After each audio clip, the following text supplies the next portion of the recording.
नमस्कार मंडळी. तर आज मला तुम्हाला सांगायचं आहे की आज माझी अॅनिव्हर्सरी आहे आणि सगळ्यांचं चाललं होतं आज नेमकं काय स्पेशल प्लॅन करायचा.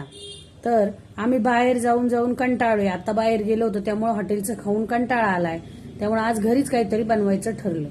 पण ज्यांनी माझ्यासाठी बनवायला पाहिजे म्हणजे माझ्या नंदेने खास, तर त्यांनी स्वतः फरमाईश केली. माझं फरमाईश लांबच राहिली. त्यांनी सांगितलं आपण वडापाव बनवूया, आणि ते बनवायचं कोणी? मीच. म्हणजे अॅनिव्हर्सरी माझी, करणार मी, खाणार ह्या, फरमाईश यांची. पहा तुम्ही, हे नवीनच नवल आहे. आता मी तुम्हाला दाखवते आता मी कसा बनवते वडापाव.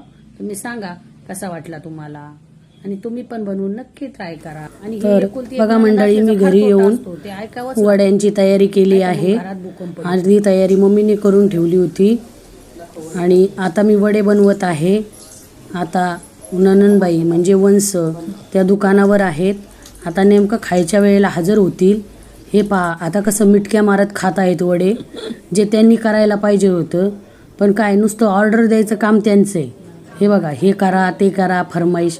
आता बरं चांगले झाले म्हटल्या तर बरं आहे, कृपा देव पावला, नाही तर मग काय खरं नाही. हे पहा आता खाऊ राहिलेत म्हणजे चांगला झाला.